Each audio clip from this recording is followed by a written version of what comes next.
Hello and welcome to the Success Showcase. I'm your host, Eric Lopkin with the Modern Observer Group.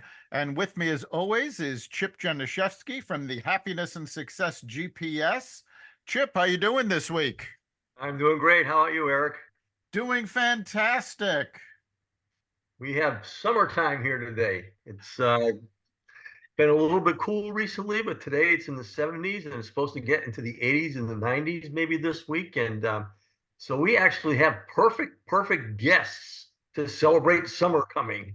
So um, it's so cool to have Laura and Herb here today to talk about a very fun happening that's been going on for many years in West Hartford.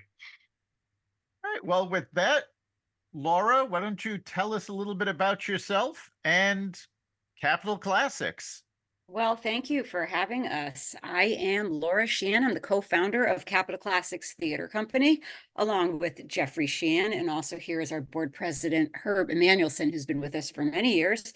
And we are perhaps best known for the Greater Hartford Shakespeare Festival, which is a summer staple event in Greater Hartford, specifically West Hartford, on the beautiful campus of the University of St. Joseph. We're an outdoor Shakespeare festival with an indoor venue for those times when it rains. And we do access that. So the show goes on, rain or shine. But it's wonderful to be here. We've been in existence for, I think, 34 years, the last 20 in West Hartford. Fantastic. Yeah, and I've been to many shows in the past. Haven't been in recent years, but it's great to start seeing you again because it's been a little while since we'd run into each other until like the last several months or the last year or so, running into you and Herb again at different events. And this year is your biggest ever. I mean, basically what you've had in the past is a 4 week, I think it was 4 week run from like Thursday or something through Sunday at St. Joseph's. And as you mentioned, it's outdoors and indoors if the weather gets bad. And I just remember bringing my mom there and family and actually inviting other people to meet there because it's just a great place to pull up a lawn chair, bring your picnic basket, bring a bottle of wine, and just have a great relaxing time. The shows, before the shows, you have minstrels just walking around singing songs and interacting with the crowd, and you're just sitting there right in front of them. So you feel like you're actually part of the performance.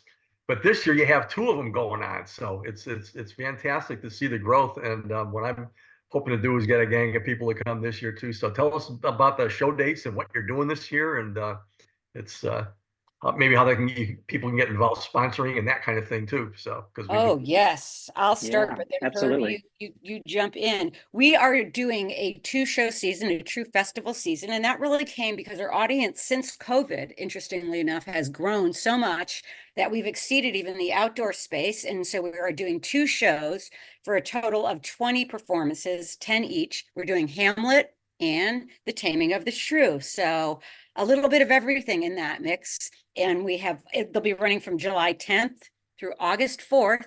We're going Wednesday through Sunday performances. So it's a heavy week of performances for 4 weeks. And you can see the full schedule and you can get tickets at capitalclassics.org, CAPITAL classics.org. So that'll be July 10th to August 4th in West Hartford. Yeah, this is a big year for us. Laura's right. We've seen steady growth since COVID last year. I thought it was we just kept breaking records year after year after year.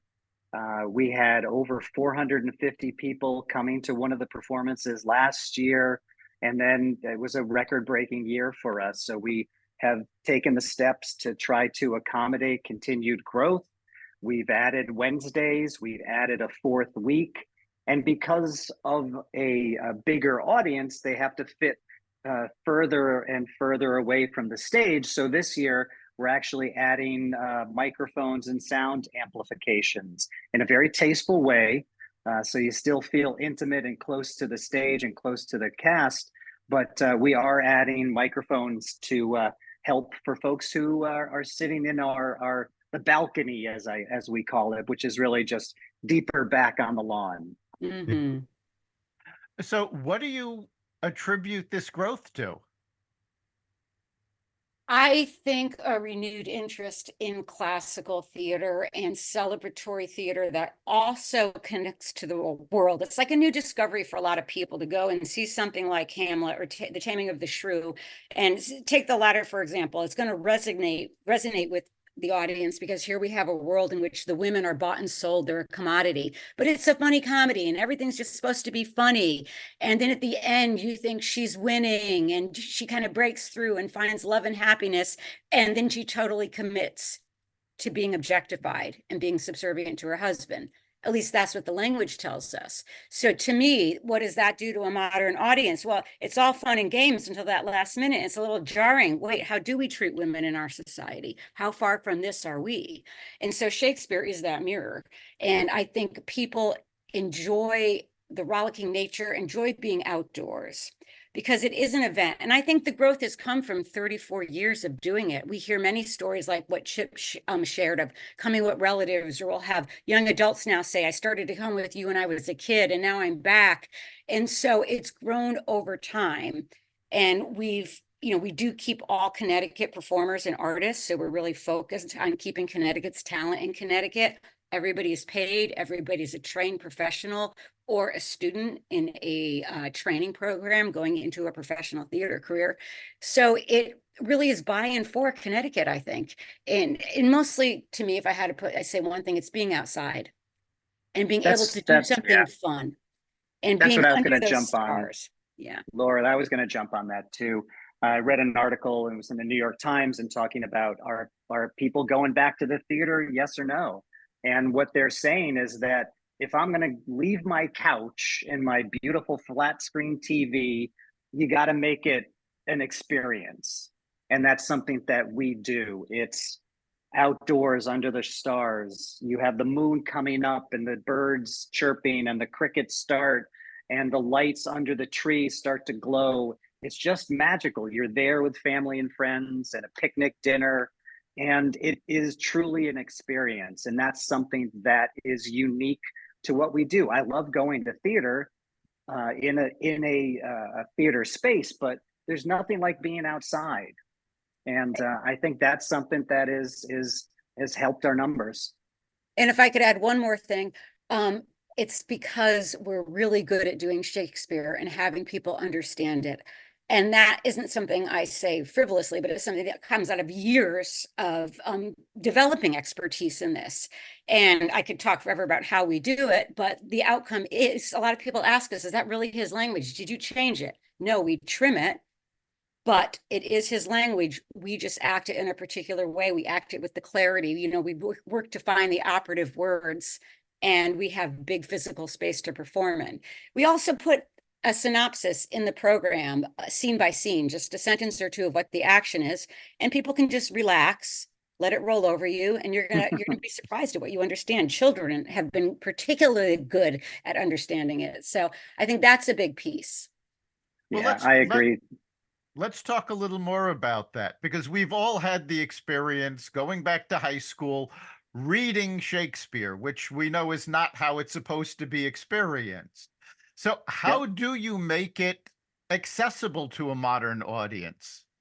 Okay, well, you start with, we work first folio. So we do a table work in rehearsal, which is, well, the first quarter of rehearsal, sitting around a table with all our resources and figuring out what we're saying, why we're using this word, what this word meant. We have a wonderful dramaturg, Dr. Mila Riggio, Professor Emeritus from Trinity College, and she is our dramaturg, and she'll help us drill down. So we have a deep understanding of the language, why, and the world in which it was written, not just the language, but how it was used in that world.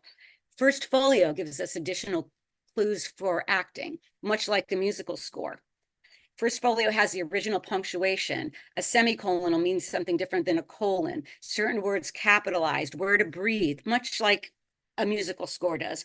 But modern editors have ripped out all that punctuation and just put in modern punctuation, thinking it's easier to read. It's never easy to read. We say Shakespeare has to be tasted, embodied, watched, heard. It's a performance art. It's not, his poetry is his poetry, right? But his plays are not his poetry. They're not to be read. Even his poetry was spoken word. So that, to me, so you start with that knowledge, you start with the first folio cues, you have good directors, good company, you explore it on its feet, you used intentional gestures, intentional movement forward. If I'm going to move into somebody to indicate something's an intimate conversation, I'm going to make that move because we're outdoors. We have a vast amount of space to fill.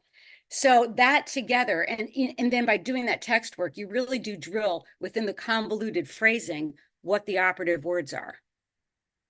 And to practice, we rehearse in the room together, then I'm on my own and I'm saying my lines very technically out loud 10 times in each, on my fingers, so I can get it into my body is the only way to learn it.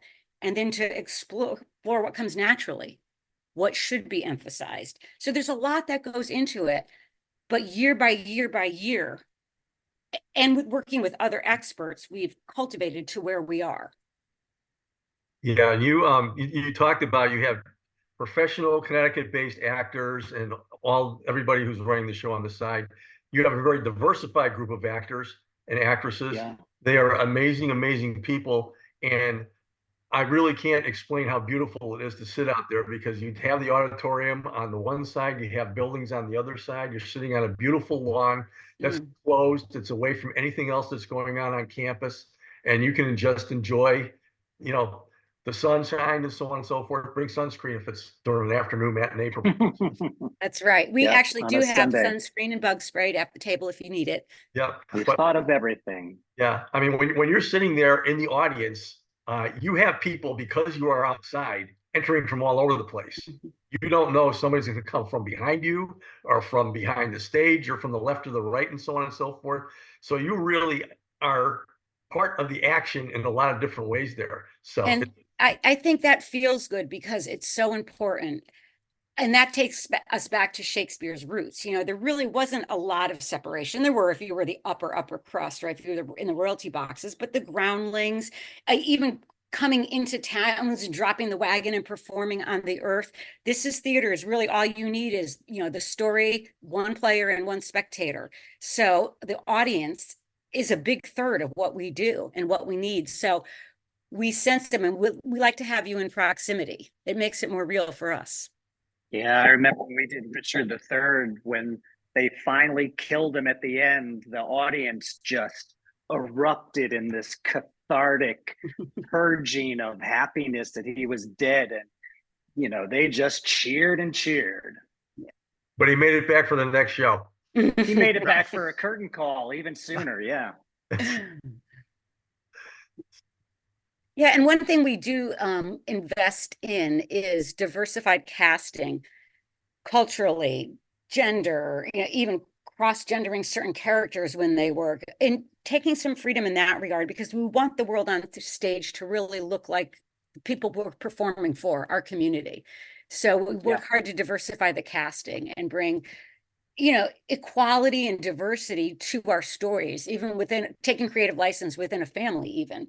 So that adds a lot, and that's been intentional, and it's been fun. It enriches the production. Nice.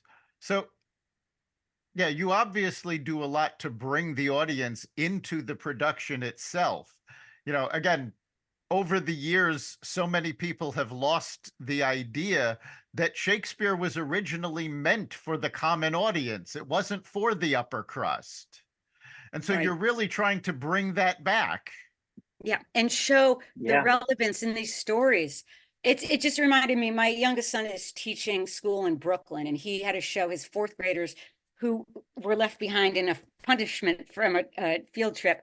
He showed them The Princess Bride, and that's like a classic story to me. And they were enamored and just enthralled by it. And when you see a story that holds magic and truth that way, and kind of a timeless capacity, and I think the timelessness of it gives us a safe distance at first, but pretty soon it all becomes very familiar. And there's something about it that resonates. I mean, we're in difficult times culturally as a country, as a world. I mean, we always are, but we're very aware of it. And I think seeing things worked out on stage reminds us in a way what we've always been through and where we could potentially go based on our decisions. And Shakespeare's a great teacher. Nice. So now, you mentioned that you have professional Connecticut-based actors and actresses.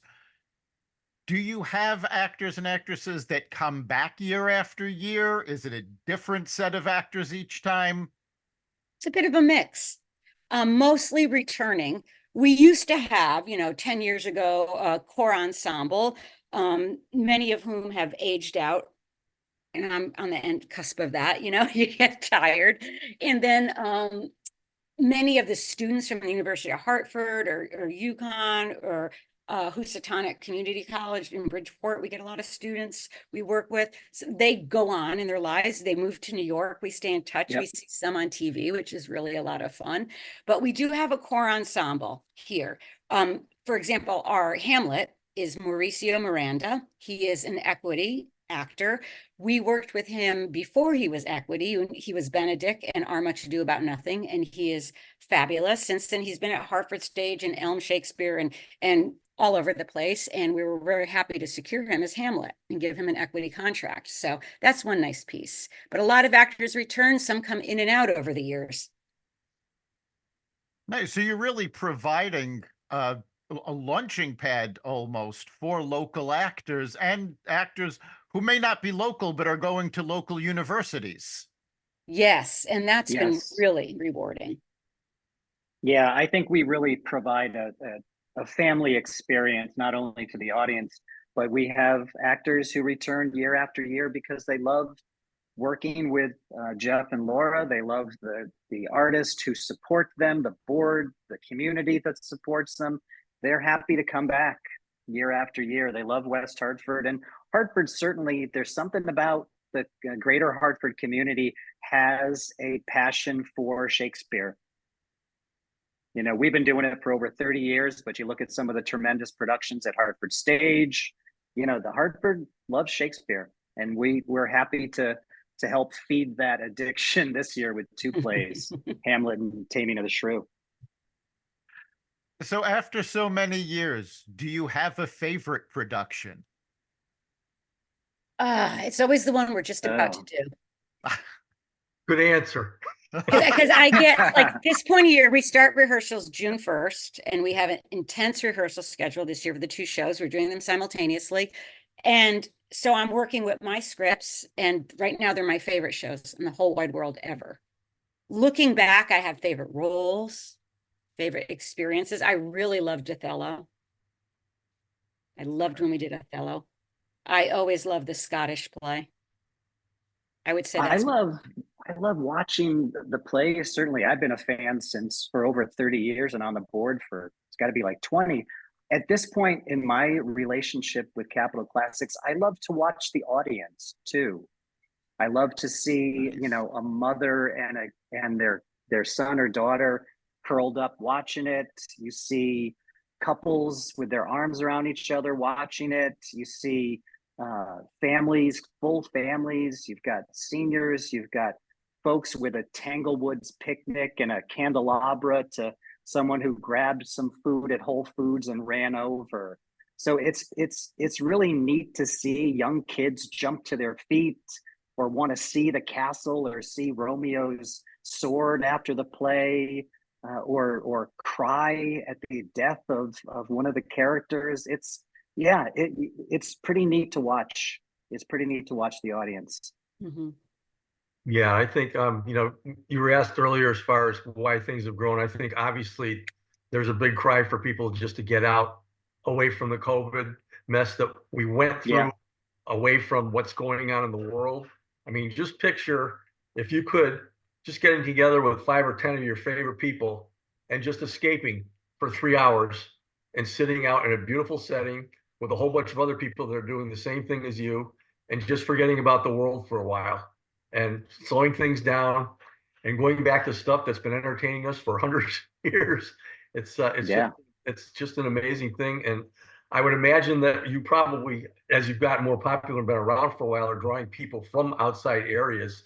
Hopefully Capitol Classics is more of a destination point for people traveling into town and whatever, which obviously provides a boost for the surrounding economy in West Hartford and Hartford and so on and so forth. I mean, anytime people look at entertainment and so on and so forth and say, why should we support entertainment and go out to a play and this and that, whatever, inevitably you got whining and dining before or afterwards. You have transportation. You may have hotels to go to. You may have babysitters and a lot of other things where it's a big economy boost, which people don't really realize. It's a lot of fun for you, but it does a whole lot for the local community. And that's something that you have portrayed in your website as far as the economic boost that it gives to the West Hartford and Hartford community every year, as far as the community itself, and obviously paying your actors and your help and so on and so forth. It's Yeah. a whole business to be Yeah. involved with. And I'd like to say about that on the topic of payment, we pay all the artists, and that's really where all the money goes into the production. At this point, our organization has no paid staff. We are all volunteers, from sponsors, raising funds, to writing grants, to filing taxes, to everything is volunteer. And so all the money does go in. So we really appreciate our sponsors and supporters and funders, but boy, we need more, because it's money well spent. There's no wasted funding. Yeah, everything goes into the production. So it's going to pay the salaries for the actors, costumes, lights. There's things that we'd love to do. We'd love to do merchandise this year, sell t-shirts and other things. We'd love to, expand our pre-show entertainment. There's things that we'd love to do, but we are looking for individual donations and sponsors. If I can give a shameless plug, you can learn all about that at capitalclassics.org. But it's also, it's you do get a great opportunity to see a performance. But Chip, you're right.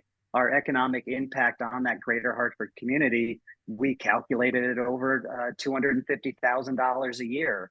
For every dollar spent on tickets, you're bringing in over $3 in that greater Hartford community. If you think about gas, food, drinks, picnics, equipment, clothes, babysitters, and more, it adds up. So we're really, And all our giving funds, back. all our funds stay in Connecticut. For example, whatever we put into our set design, we're going to buy lumber, at Home Depot or wherever local, we're going to buy lumber, we're going to buy paint, our costume designers, everybody's here. Our actors are eating at these restaurants, so it really does fuel its own community. Yeah, I just picked up our postcards that we did with printed with a local printer here. We'll do the same with our posters. We are loyal to our community. Fantastic. So you had mentioned you're looking to expand your pre-performance. What right now, I guess, based on what you did last year, is the experience of an audience member when they first arrive? Well, they're going to, you go ahead, Herb.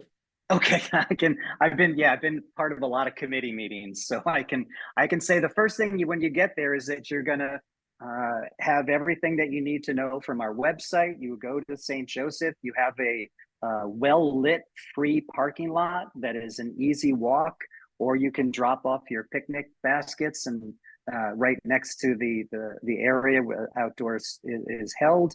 And you're going to be greeted by happy volunteers in their blue t-shirts who are going to make you feel welcome. We've got tickets that can be purchased online or at the door. We've got folks with scanners to scan your tickets. You can get there early. If you want to get there 2 hours early and enjoy the sunshine, you can do that. Our pre-show entertainment, we're working to line things up, but we've had singers. We're talking to the University of St. Joseph Dance Company to perform on a couple of nights. We have a very popular Elizabethan consort who people love. We've had professor talks. One change and one addition that we're doing this year is that the University of St. Joseph, their food providers will be selling food at the production. So they'll be selling hot dogs and hamburgers and soda and alcoholic beverages too, and snacks. So if you forgot something at home or wanted to purchase your food at the production, you can do that. So that's a big addition. That's a big change this year too. So it really is more than just the play. It's an entire festival for people to come and enjoy and spend time at. Yes. Absolutely. Absolutely. Yeah. We've worked hard to really try to round out that festival experience. And the art museum. Too, the art museum, I was just going to say, is open for a free gallery tour to take a look before or during intermission. That's the University of St. Joseph's beautiful art exhibits that are in there. They've got some incredible works of art that they will have on display. We're looking to have some costumes from past productions in the lobby. so you can look back and remember some of your favorite plays. And yeah, so we're really trying to give that full experience. Fantastic. Well, we are coming up on the end of our time. So for those people who are interested in getting tickets, learning more about the production company, how can they do so? They can go to capitalclassics.org. We've got everything right there. You can purchase tickets from our website. You can purchase online. You can purchase at the door. We always like when you purchase in advance, because you can just walk right up and show your printout of or show it on your phone and get right in. You don't have to wait in a line. You can just go right in, but it's capitalclassics.org. Food will be available. There's all sorts of tips on our website too on how to enjoy the experience. We've got our weather policy there in case you have any questions about changing weather patterns. It's all right there for you at capitalclassics.org. CAPITAL, Capital Classics. Capital, but I also bought OL just for that very. I love that. Thank you.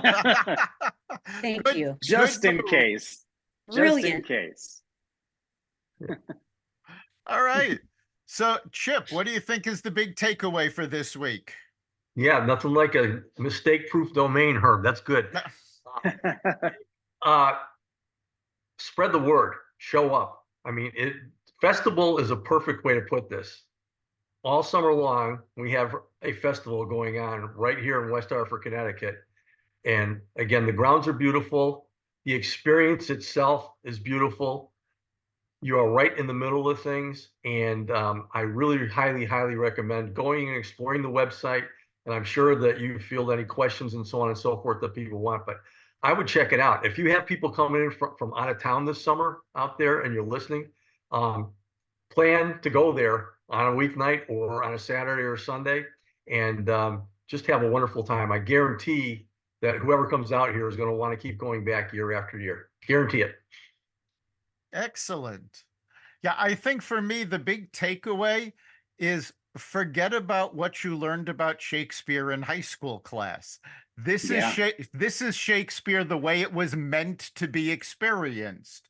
Live theater out in the open, an entire experience for the evening, not just or afternoon if you go to a matinee. It's not reading it, the dry language that we're used to. This is the performance, and go enjoy yourself and really get to feel Shakespeare rather than just thinking about it. You've been listening to the Success Showcase. You can catch every episode at exvadio.com, the Apple Podcasts app, Google Podcasts, Spotify, iHeartRadio, Audible, Amazon Music, and wherever you find podcasts. Remember, make this your best week ever and make next week even better. We'll see you then.